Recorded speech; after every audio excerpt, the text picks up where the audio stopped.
राधे राधे साथियों, स्वागत है आपका सनातन विजडम में। आज हम आपके लिए लेकर आए हैं शुभ और फलदायक पुत्रदा एकादशी व्रत की पावन कथा।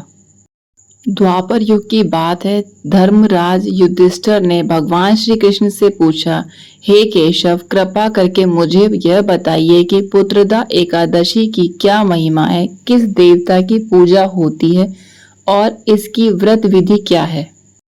भगवान श्री कृष्ण ने उत्तर दिया, हे धर्मराज, आपने बहुत उत्तम प्रश्न किया है। यह व्रत समस्त पापों का नाश करने वाला और सभी मनोकामनाओं को पूर्ण करने वाला है। इस दिन भगवान विष्णु के नारायण स्वरूप की पूजा की जाती है।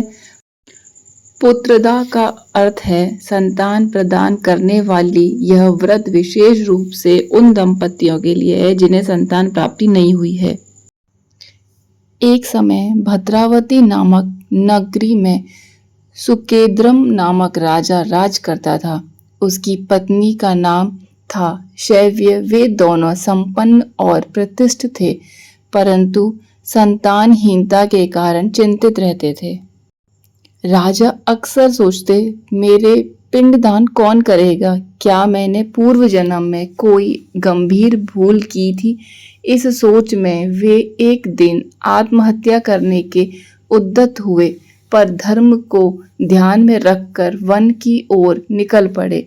जंगल में विचरण करते हुए उन्होंने वन्य जीवों को अपने परिवार के साथ देखा और भी व्यवस्थित हो गए। वे एक सुंदर सरोवर के किनारे पहुंचे जहां कमल खिले थे और बतखें तैर रही थीं। वही एक पवित्र आश्रम था जहां अनेक मुनिवर विराजमान थे।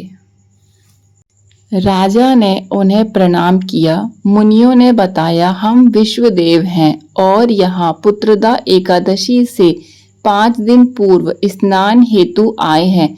यह व्रत संतान की प्राप्ति के लिए अत्यंत प्रभावशाली है। राजा ने हाथ जोड़कर निवेदन किया, हे मुनियों, मुझे संतान नहीं है, कृपा करके कोई उपाय बताइए। मुनियों ने उन्हें व्रत की विधि समझाई और राजा ने उसी दिन निश्चय किया कि वह पुत्रदा एकादशी व्रत रखेंगे।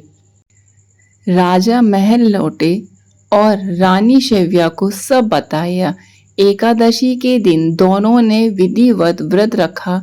श्री हरि नारायण की पूजा की कथा सुनी और द्वादशी को व्रत का प्रारंभ किया।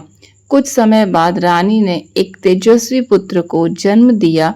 वह राजकुमार बड़ा होकर न्यायप्रिय, बुद्धिमान और धर्मनिष्ठ राजा बना।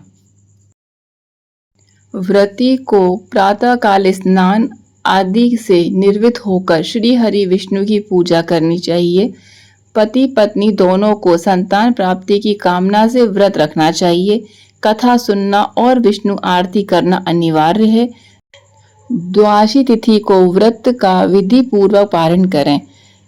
श्री हरि इस कथा को कहने, सुनने और मन से स्मरण करने वालों पर अपनी कृपा बनाए रखो।